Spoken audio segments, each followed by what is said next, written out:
Salam. Pagi ini kita akan bersama-sama membaca firman Tuhan yang terambil dari kitab Mazmur pasal 91 ayat 1 sampai ayat yang ke-16.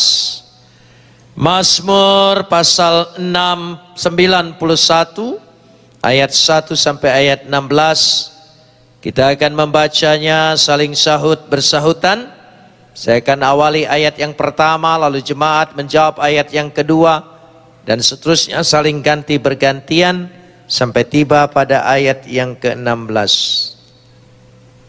Mazmur 91 ayat 1 sampai ayat 16. Orang yang duduk dalam lindungan yang maha tinggi dan bermalam dalam naungan yang maha kuasa akan berkata kepada Tuhan, tempat perlindunganku dan kubu pertahananku, Allahku yang kupercayai. Sungguh dialah yang akan melepaskan engkau dari jerat penangkap burung, dari penyakit sampar yang busuk. Dengan kepaknya ia akan menudungi engkau, di bawah sayapnya engkau akan berlindung.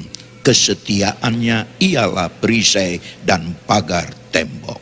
Engkau tak usah takut terhadap kedahsyatan malam, terhadap panah yang terbang di waktu siang, terhadap penyakit sampar yang berjalan di dalam gelap, terhadap penyakit menular yang mengamuk di waktu petang.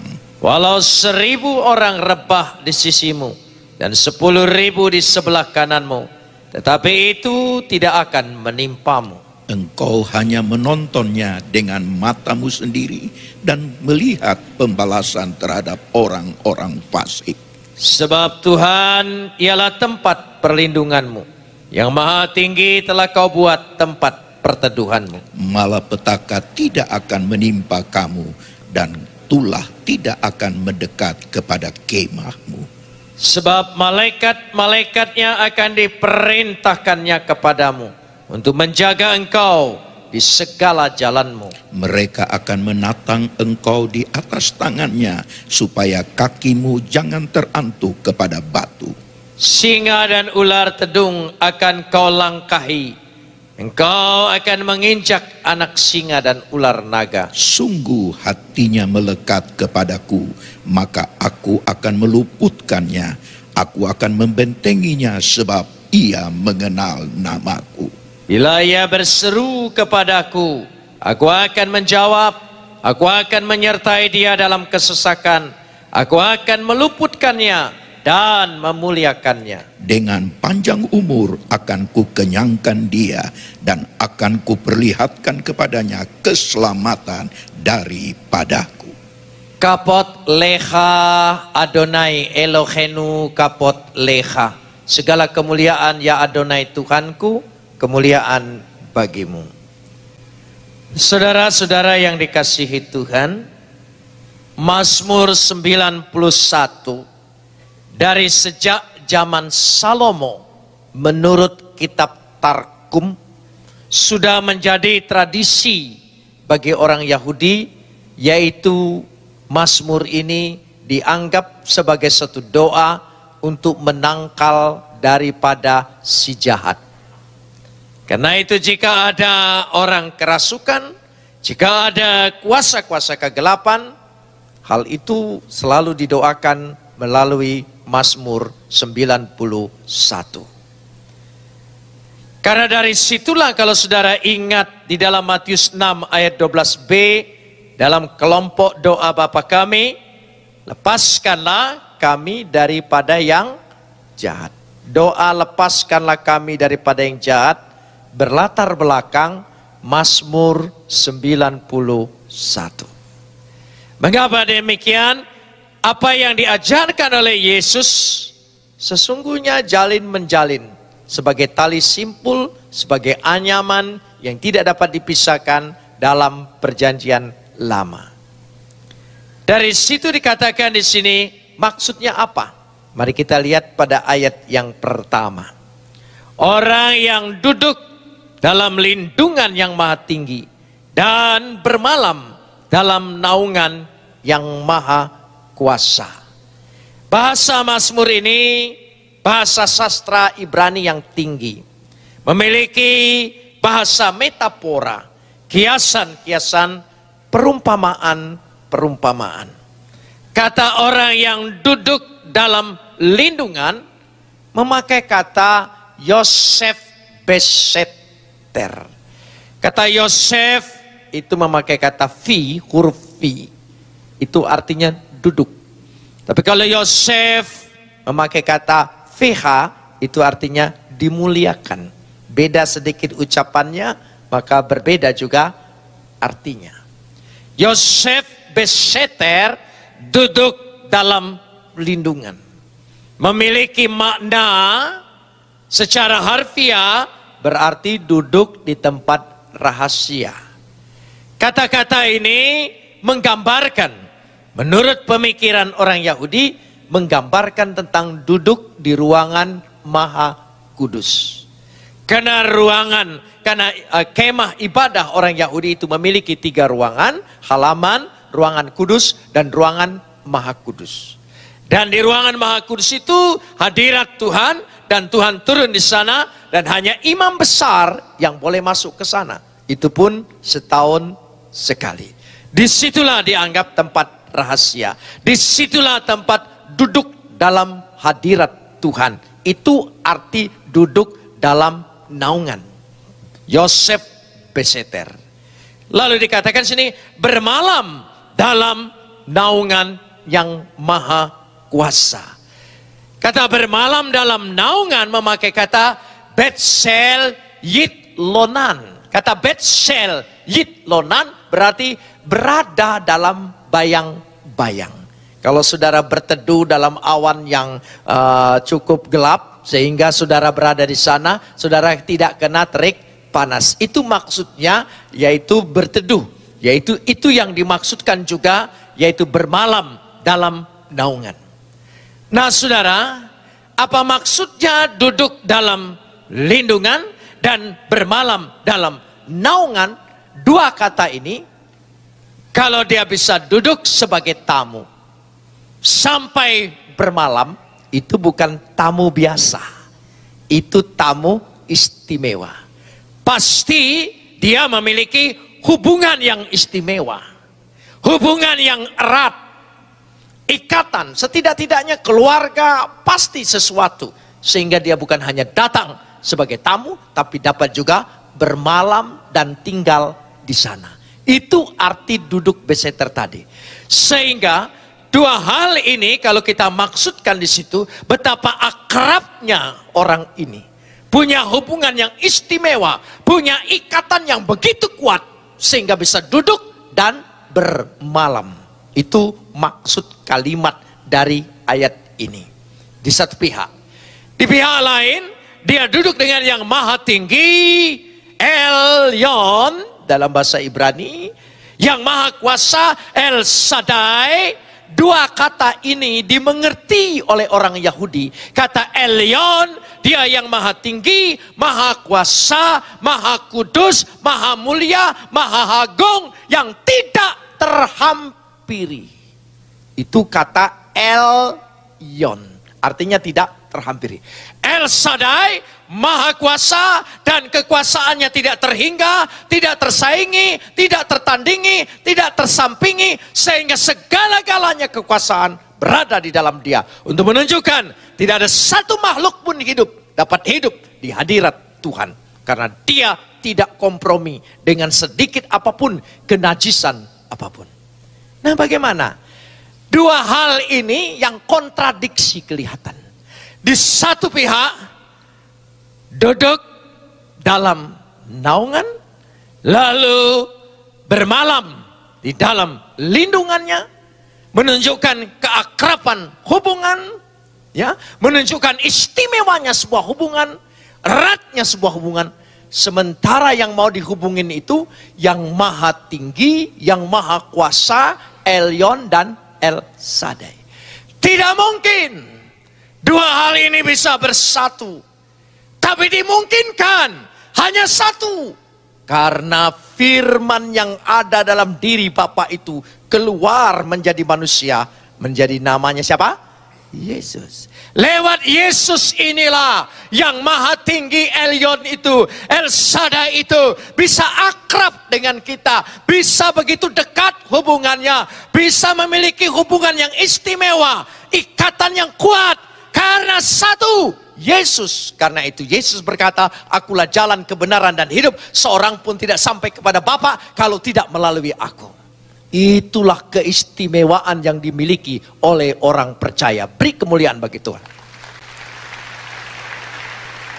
Siapa kita?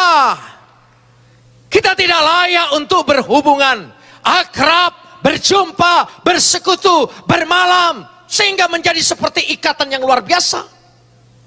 Siapa kita? Kita orang berdosa. Kita penuh dengan segala kelemahan, kenajisan, keaiban. Sehebat apapun orang sampai pada tingkatan resi sekalipun, tidak mungkin mencapai yang maha kudus itu.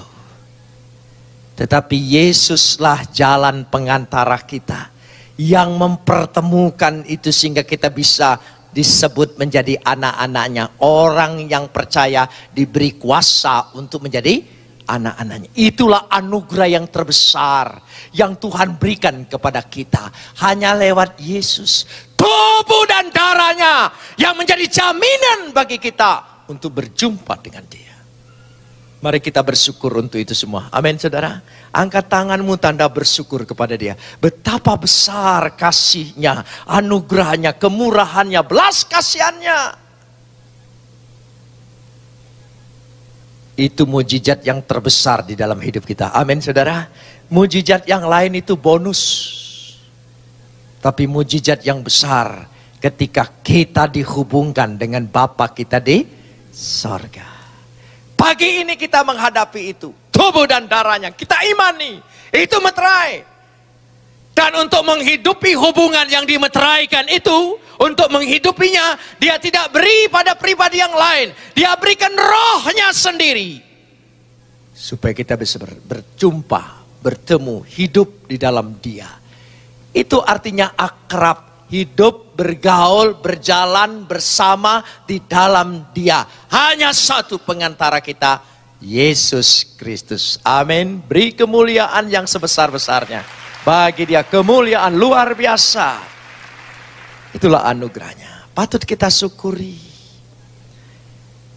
Dari situ kita, ketika kita berhubungan ini, saudara, Mazmur 91 ini memberikan daftar panjang tentang bahaya-bahaya si jahat itu untuk masuk ke dalam diri manusia. Daftar yang panjang diberikan di sini sekaligus daftar jaminan Tuhan bagi orang yang percaya supaya bisa luput daripada yang jahat. Daftar itu ada dari ayat 2 sampai ayat yang ke-16. Supaya memudahkan, saya akan bagi daftar itu. Sebab si jahat itu masuk ke dalam diri kita, begitu mudah. Karena itu dalam doa Bapa kami ada, jauhkan kami dari pencobaan, lepaskanlah kami daripada yang jahat. Dua hal ini. Kenapa begitu hebatnya dua hal ini sampai masuk pada rumusan doa? Karena si jahat dan pencobaan itu bisa masuk dalam diri manusia. Karena dalam diri manusia ini ada sarananya, ada jalan masuknya, ada channelnya, sehingga dia bisa masuk. Mengapa? Paulus katakan, dalam diri manusia, surat-surat Paulus itu menyatakan, dalam diri manusia itu ada hawa nafsu. Bahasa Yunaninya yang dibuat oleh Paulus bagus sekali, epitumia. Epitumia. Hawa nafsu. Lewat hawa nafsu inilah si jahat itu mudah sekali masuk ke dalam diri manusia. Itu. Karena begitu mudah masuk ke dalam diri manusia itu dikatakan di situ, bagaimana dia masuk dan menguasainya. Sehingga mudah sekali. Karena sehebat apapun pasti manusia punya hawa nafsu. Mau tidak mau itu channelnya, itu salurannya, itu jalan masuknya. Yang kedua, kita sering kali dicobai oleh keinginan kita. Dicobai juga oleh kemauan dan hasrat kita. Memang manusia tidak luput dari kemauan dan keinginan. Paulus menuliskan dalam bahasa Yunaninya disebut tumos. Tumos. Coba ucapkan. Bukan tumor. Tumos. Tumos itu hasrat keinginan. Epitomia nafsu. Kedua hal ini harus bisa dikendalikan. Untuk mengendalikan kedua hal ini, Tuhan kasih manusia itu nous. Nous. Nous itu artinya akal pikiran. Rasio. Rasio dan akal pikiran itu ya kadang-kadang dia malahan takluk dengan hawa nafsu dan dengan keinginan. Untuk itu, maka supaya dia punya kekuatan, maka nous atau rasio atau akal pikiran ini, akal budi ini harus diisi, yaitu dengan namanya Sofia. Sofia, Sofia itu artinya pengetahuan dan kebijaksanaan. Kata Sofia dalam bahasa Yunani, satu kata sebetulnya berakar dari dua kata bahasa Ibrani, yaitu bina, pengetahuan, hokma itu hikmat. Bina itu pengetahuan, bisa kita pelajari dengan segala pengetahuan, bisa kita selidiki, bisa semua dengan pengalaman-pengalaman kita. Tapi hokma itu datangnya dari Tuhan. Takut akan Tuhan adalah permulaan dari hikmat. Firman Tuhan itulah yang memenuhinya. Kalau bina dan hokma ini memenuhi nous ini, akal pikiran ini, maka dia punya kekuatan. Kekuatan itu dinamakan sophrosun. Sophrosun. Sophrosun itu artinya pertimbangan-pertimbangan. Pertimbangan-pertimbangan inilah yang akan melahirkan satu tindakan, satu keputusan yang disebut dikaisun. Dikaisun itu adil dan benar. Saudara, itulah gunanya firman Tuhan itu menuntun kita. Supaya kita sungguh-sungguh memperoleh kekuatan dari sorgawi itu. Amin. Itulah diberikannya. Untuk itu Tuhan memberikan perlindungan, pertahanan, dan perteduhan. Tiga kata ini ada pada ayat 2 sampai ayat 9. Ayat 2 dan ayat 9 maksud saya. Dari ayat 2 dan ayat 9 itu menggambarkan bagaimana dia menjadi tempat perlindungan. Sungguh dikatakan di situ, aku akan berkata kepada Tuhan, tempat perlindunganku dan kubu pertahananku. Tempat perlindungan memakai bahasa Ibrani mahseh. Mahseh. Mahseh itu lebih menunjukkan berarti dia memiliki tuan. Ada yang memilikinya. Jadi dengan kata lain, kata mahseh lebih tepat diterjemahkan ada yang bertanggung jawab. Jadi sekali lagi kita di dunia ini tidak sebatang kara, tidak seorang diri, tidak yatim piatu, ada yang bertanggung jawab. Amin. Katakan dengan dirimu. Katakan dengan dirimu. Ada yang bertanggung jawab. Tidak usah khawatir jalanin hidup ini. Apapun yang menimpa engkau, apapun yang persoalan yang ada terjadi, diizinkan oleh Dia. Kita tidak bergumul sendiri. Ada yang bertanggung jawab. Masih, itu arti tempat perlindungan. Bahasa Indonesia hanya mengatakan tempat perlindungan. Bahasa yang sesungguhnya sebetulnya tempat perlindungan memiliki makna, memiliki arti. Ada yang bertanggung jawab. Saudara tidak kecil hati lagi di tengah-tengah dunia ini? Saudara tidak takut lagi berjalan di tengah-tengah dunia ini? Apa saja saudara berani menghadapinya? Jalani, tidak mungkin engkau dibiarkan karena ada yang bertanggung jawab. Yang bertanggung jawabnya tolong ingat Elyon yang maha tinggi, El Shaddai yang maha kuasa. Biar saudara dikecilkan orang, tidak dipedulikan orang, tidak dihitung orang, dilihat oleh orang dengan mata sebelah. Percayalah, begini-begini ada yang bertanggung jawab. Karena itu Yesus mengajarkan kepada kita, kalau kita berdoa kepada pencipta kita, Halik langit dan bumi, katakan, Bapakku di surga. Bapakku di surga. Kata Bapa itu bukan sekedar ucapan, bukan sekedar sebutan, bukan sekedar sapaan, bukan sekedar gelar, bukan sekedar panggilan. Tapi kata Bapa itu karena memiliki hubungan. Kita panggil presiden Bapak, tidak ada hubungannya, itu hanya sebutan. Bapak gubernur kita panggil Bapak, tidak ada hubungannya. Tapi seorang anak memanggil Bapak, oh itu hubungannya luar biasa dan tidak bisa terpisahkan. Tidak ada bekas Bapak, tidak ada bekas anak. Saudara percaya itu? Amin. Jadi ketika saudara sapa Bapak kita, Bapakku di surga, Elyon, El Shaddai, itulah yang bertanggung jawab. Amin saudara. Katakan lagi dengan iman, ada yang bertanggung jawab. Saudara mendapat kekuatan? Roh Kudus memeteraikan ayat ini. Sekarang saudara tidak ragu lagi memandang masalahmu, persoalanmu, problem, pergumulan hidupmu. Engkau pandang kecil. Sebab yang Elyon, yang maha tinggi, yang maha kuasa, itu yang bertanggung jawab. Amin saudara. Ketika saudara tidak mampu, ketika saudara tidak berdaya, ketika saudara menyerah. Dikatakan di sini ada kubu pertahanan.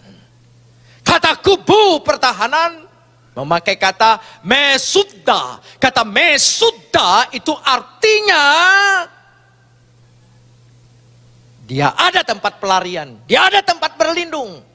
Jadi kalau tadi ada yang bertanggung jawab, kata mesudda itu diterjemahkan ada yang diandalkan. Ada yang diandalkan. Katakan lagi, apa?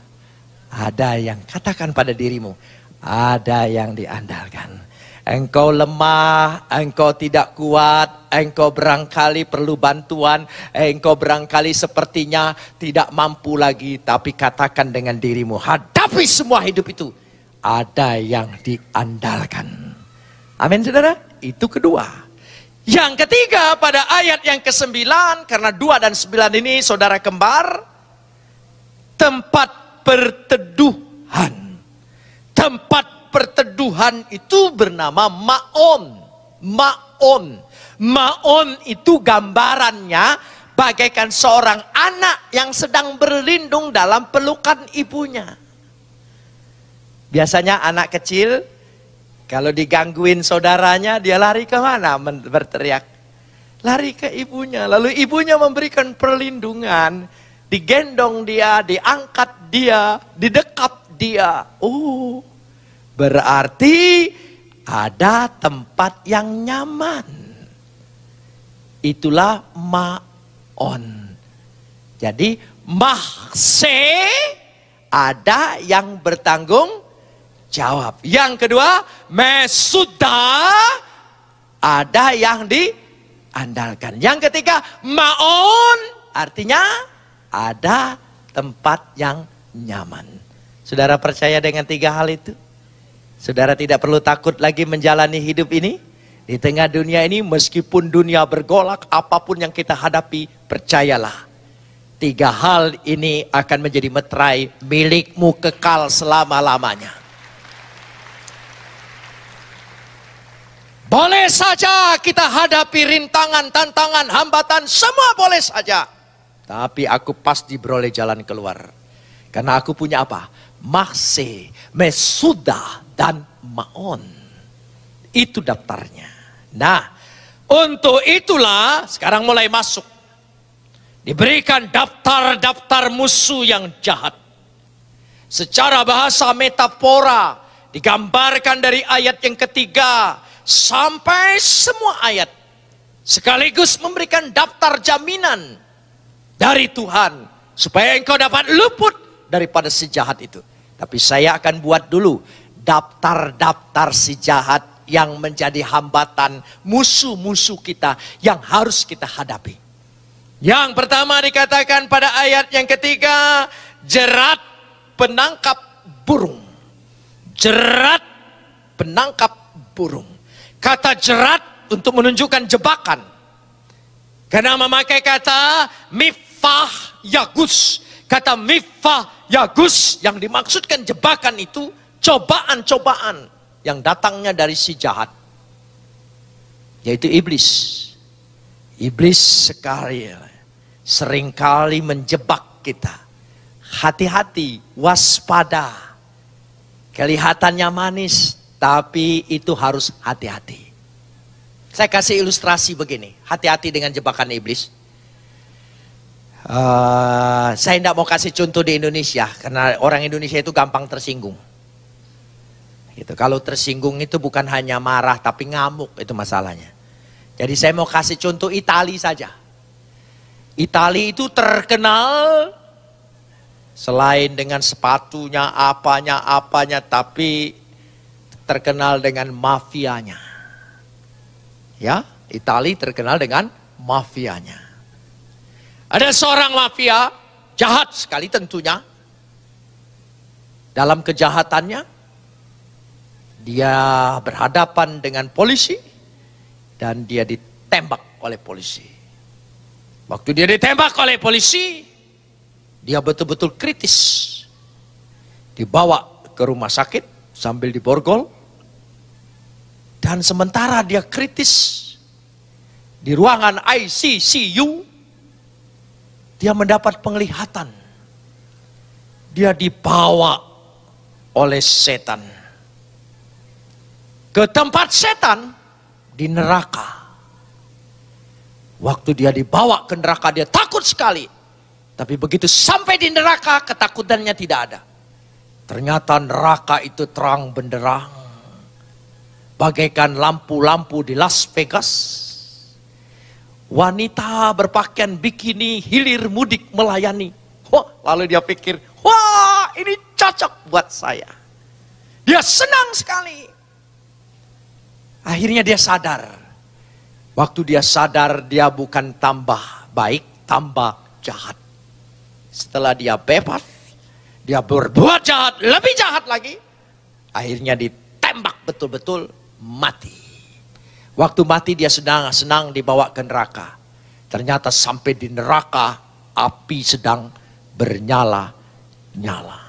Pada waktu api sedang bernyala-nyala, dia teriak, loh, kenapa di sini? Dulu tempatnya lain, bukan seperti ini. Jawab penjaga neraka, dulu sedang bulan promosi. Hati-hati. Iblis sedang mengadakan apa? Ya, promosi. Kelihatannya baik, tapi itu jebakan. Itu namanya jebakan. Itu disebut mifah yakus. Yang kedua, penyakit sampar yang busuk. Kata penyakit, kita selalu sering berpikir penyakit itu mengganggu kesehatan. Tapi sebetulnya ini bahasa metafora. Penyakit sampar yang busuk itu memakai kata mitdefer hawut. Kata mitdefer hawut itu kalau dibaca menjadi mitdafar. Dafar itu perkataan, hawut itu jahat. Jadi perkataan-perkataan yang jahat. Perkataan-perkataan yang sering memojokkan kita. Apa itu fitnah, apa itu gosip, apa itu saja apa. Ingin merusak kehidupan seseorang, itu dikatakan mitdafar hawat. Kata mitdafar hawat ini seringkali mengganggu kehidupan kita. Karir kita, masa depan kita. Ketika kita maju dengan tenang, laju dan sukses. Oh, banyak mulut-mulut usil. Semua orang punya mulut, kita tidak bisa mengaturnya. Semua orang punya pikiran, kita tidak bisa mengaturnya supaya sepaham dengan kita. Tapi yang terpenting, kita percaya, tidak usah takut, jangan hiraukan perkataan itu. Apapun dipikir orang, tidak semua yang jongkok itu berak. Amin. Amin. Loh, itu penting sekali. Karena Tuhan pasti menjaga kita. Amin. Itu musuh. Lalu dikatakan di sini ayat yang kelima, bahasanya kedahsyatan malam. Kata kedahsyatan malam itu berarti mifahat laila. Mifahat laila. Laila itu artinya malam. Hampir mirip dengan bahasa Arab, laila. Tapi kalau sering banyak keluar malam sampai gila, itu namanya Laila Majnun. Itu jadi itu dimaksudkan mikfahat. Artinya kedahsyatan malam, teror di waktu malam, serangan yang mendadak, yang tidak pernah kita duga. Karena itu bagaimana kita bisa waspada? Oh, kita harus hati-hati. Belum lagi dikatakan di sini panah yang terbang di waktu siang. Kata panah yang terbang di waktu siang, mehet yaum yomam. Di waktu terang benderang, ada bahaya, ada malapetaka, ada bencana yang seringkali datang dalam kehidupan kita. Kebetulan negeri kita ini banyak sekali bencana. Itu terang-terangan, tidak gelap-gelapan. Dan manusia semua tidak berdaya. Ayo. Teknologi boleh modern, semua orang boleh kuat. Tapi tidak berdaya itu dengan Gunung Merapi. Mbak Marijan pun pikir dia bisa mampu dengan Kuku Bima. Enggak bisa. Itu bahaya.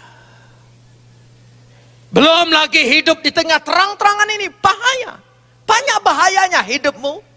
Hidup kita ini banyak bahayanya. Coba, makin modern, makin tinggal di kota besar, bahayanya makin besar. Kita mau nyebrang jalan aja sudah susah kan? Walaupun itu ada zebra cross, tapi orang pikir zebra cross itu hiasan jalan. Sampai orang jalan itu seperti orang yang kalah perang. Angkat tangan deh.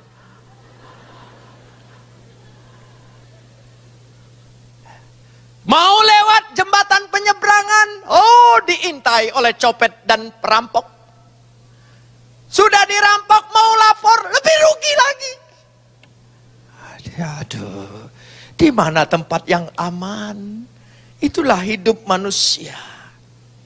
Ayat yang ke-6 dikatakan, penyakit sampar di dalam gelap, middever va ovel, gangguan, godaan. Tapi dikatakan juga ada penyakit menular di waktu petang, miggetep sohorayim.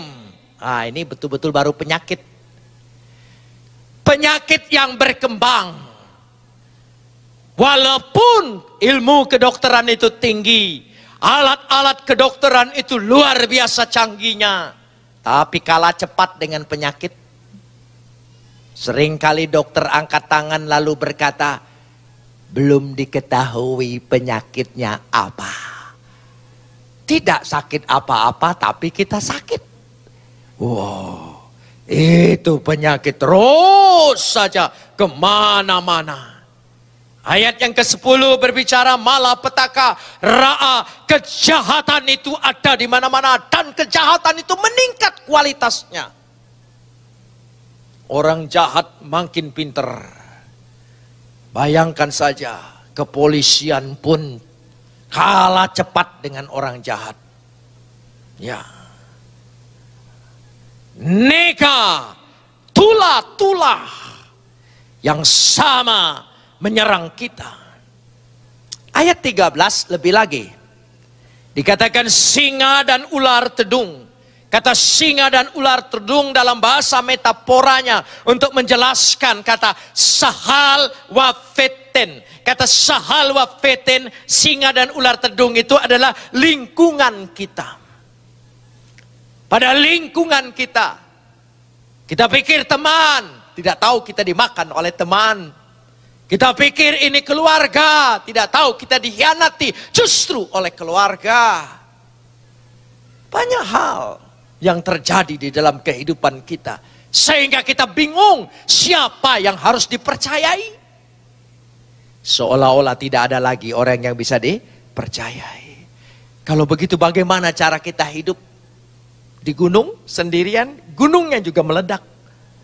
Di mana kira-kira apa yang terjadi? Bahaya-bahaya di sekitar kita. Belum lagi muncul yang tidak dikira di tengah lingkungan ini. Masalah, persoalan, apa saja yang terjadi. Anak singa dan ular naga. Itu yang dibahasakan dalam Kefir Wetamim. Kata Kefir Wetamim, kelihatannya kecil, kelihatannya jinak. Tapi ternyata membahayakan di kemudian hari. Banyak rumah tangga hancur karena keluarga sayang dengan adiknya, sayang dengan ponakannya. Suaminya dibawa oleh ponakannya. Banyak itu terjadi. Ya, itu kecil kelihatannya. Tidak bahaya tapi membahayakan. Itulah bahayanya. Bagaimana kita tidak takut? Bagaimana kita tidak kecut? Bagaimana hati kita tidak dipenuhi kekhawatiran dan kecemasan? Bagaimana hidup kita seperti serba salah? Tapi jangan khawatir, orang yang percaya, orang yang mengandalkan Tuhan, orang yang berlindung kepada Tuhan, diberikan daftar jaminan dari Tuhan. Apa saja daftar jaminan dari Tuhan? Mari kita ingin lihat dulu daftarannya. Kembali ke ayat 3. Pada ayat yang ketiga dikatakan yang pertama, dialah yang akan melepaskan engkau. Kau tidak akan terjebak, kau tidak akan terjerat, engkau tidak akan terseret, engkau tidak akan ditimpakan. Karena yatsliha, bagaimanapun dia akan melepaskan kita. Itu jaminan dalam orang percaya. Amin. Gak usah takut. Bahaya itu kelihatannya dekat, tapi tidak akan mengena di kita. Kita bisa menonton, tapi tidak bisa kena dengan kita. Saya pernah begini. Saya pernah melayani di daerah Salabintana di Sukabumi. Sore hari itu hujan. Waktu sore hari hujan di tempat penginapan saya selesai. Dan selesai hujan di situ suka keluar laron. Laron itu saya tutup jendelanya, saya matikan lampu di kamar dan lampu di luar ada. Laron-laron itu terbang dekat kaca jendela saya. Laron banyak. Tiba-tiba muncul cecak dari kamar saya itu di balik situ untuk memakan laron itu. Sementara laron itu ada di sebelah kaca. Ketika cecak itu datang, laron itu pergi. Tapi ada laron yang pinter. Rupanya S1 laron ini, saudara. Dia dekatin kaca itu. Dia tahu kaca itu. Dia tidak takut lihat mulut cicak itu besar. Mematuk.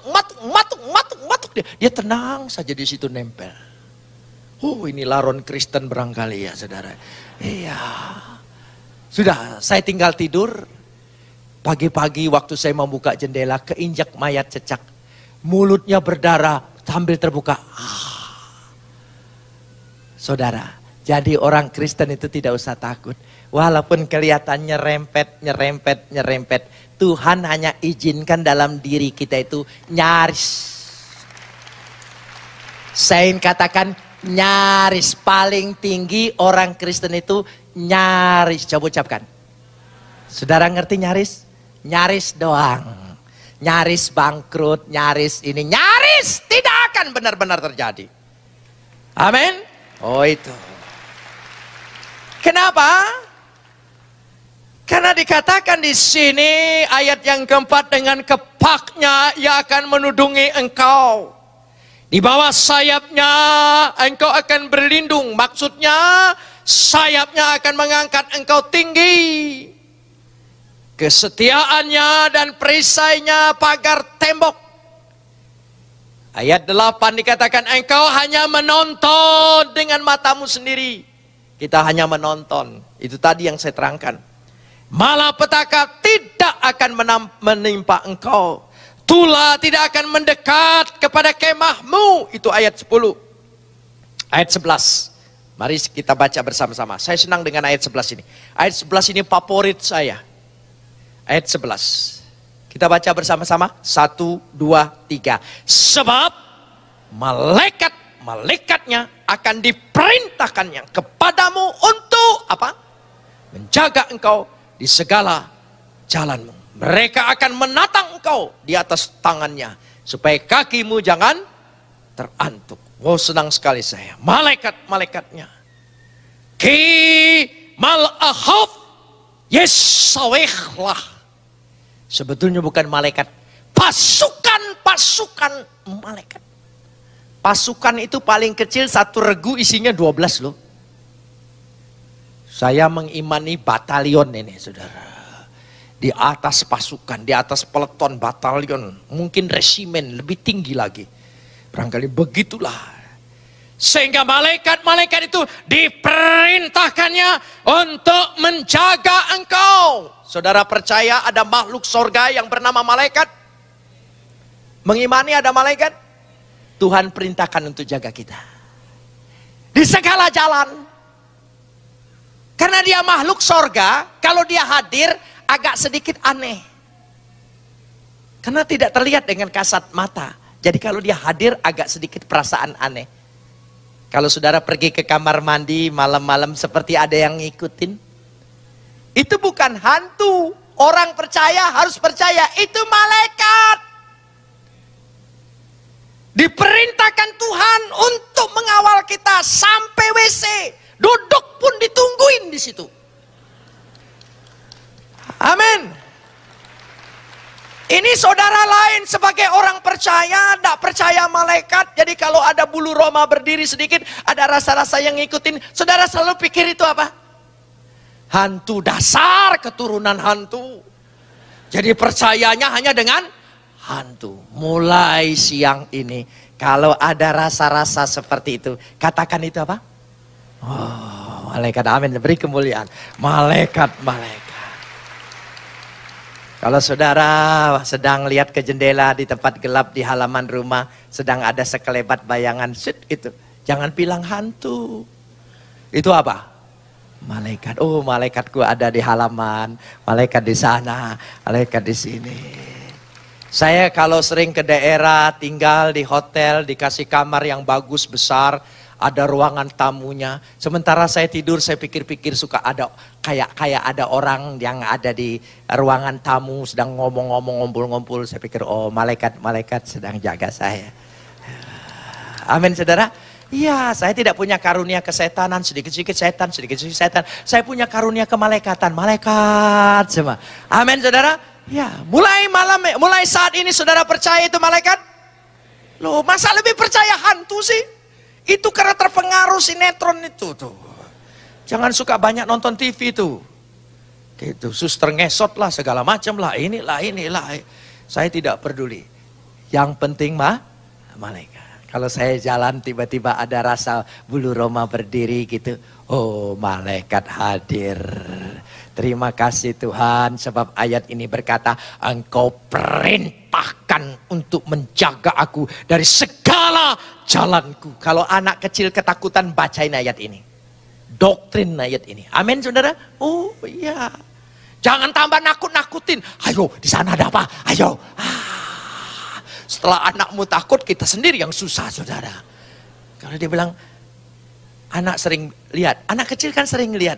Pak, kayak ada orang di sana. Pak, kayak ada orang. Saudara malah yang ikut ketawa. Sini. Jawab apa itu? Karena kita orang percaya, kita dijaga oleh malaikat. Amin saudara. Oh, tidak ada takut lagi. Kita lanjutkan sekarang ini. Ya. Singa dan ular tedung akan kau langkahi. Lewat semua. Dia boleh melintas di depan kita, tapi dia tidak mematuk kita, dia tidak mematikan kita, dan kita akan melangkahi semua, segala musuh, segala persoalan, segala problem, masalah yang ada dalam hidupmu. Engkau diberi kuasa untuk melangkahi.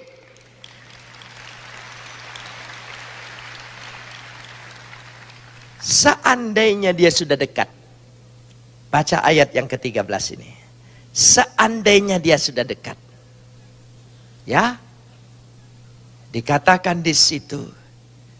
Singa dan ular tedung akan kau langkahi. Engkau akan, tolong sambung, menginjak anak singa dan ular naga. Seandainya sudah dekat, mepet betul, tidak sempat melangkahi, saudara diberi kuasa untuk menginjak-injaknya. Angkat kakimu.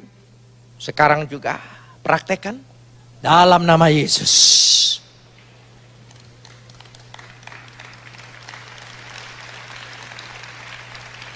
Saya bukan ingin mengajak Anda jadi sekolah minggu.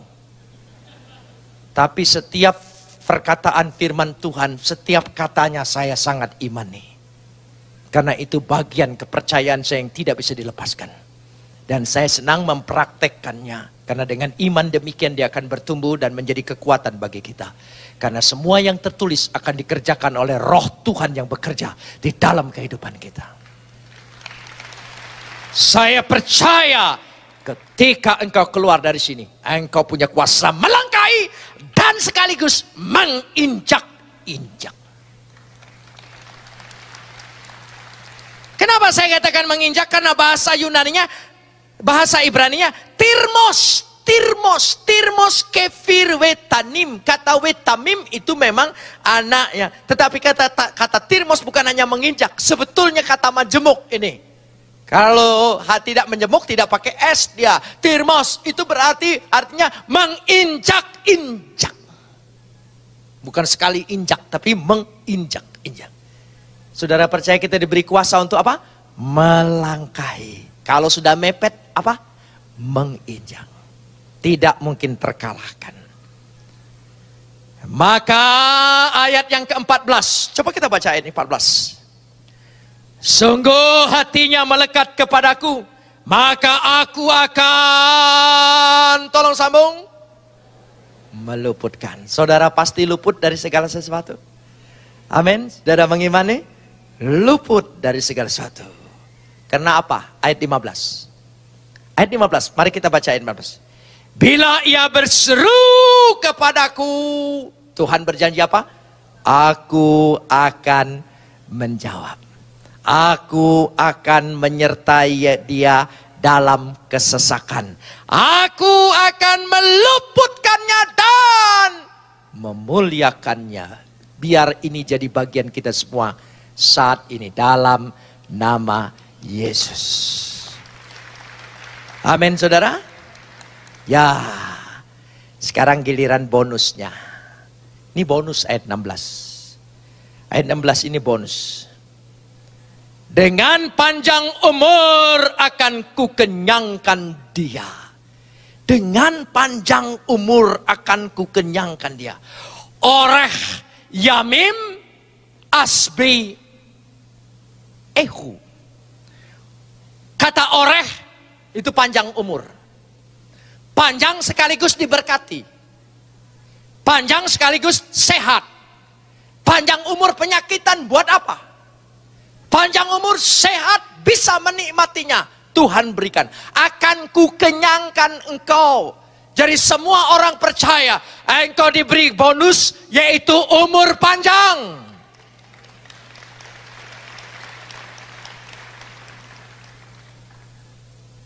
Saudara, pertama saya melayani. Di gereja saya banyak anak-anak sekolah minggu. Anak sekolah minggu itu saya doakan terus di depan. Dalam ibadah kami selalu sebelum masuk khotbah, mendoakan anak-anak kecil sebelum dia masuk ke kelas-kelas sekolah minggu. Saya doakan dulu. Suruh jemaat angkat tangan memberkati anak-anak kita semua.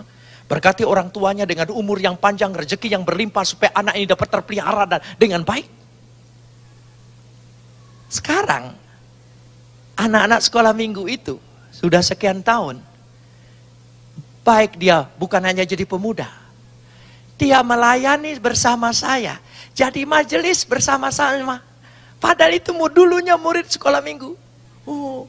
Makanya harus sayang. Gereja itu harus sayang dengan sekolah minggu. Itu jemaat juga. Hanya bedanya tidak kasih perpuluhan. Itu kan bedanya, saudara. Tapi dia jemaat. Oh, luar biasa. Itu penting sekali. Saudara akan dikenyangkan dengan panjang umur. Saudara kenyang. Saudara ngerti kalau kenyang? Kalau saudara kenyang ditawarin makan apa? Nolak. Sampai nolak sendiri. Tuhan, aku capek, mau pulang, inap. Amin, saudara. Oh, sampai kenyang. Dan ayat 16, kuperlihatkan kepadanya keselamatan daripadaku.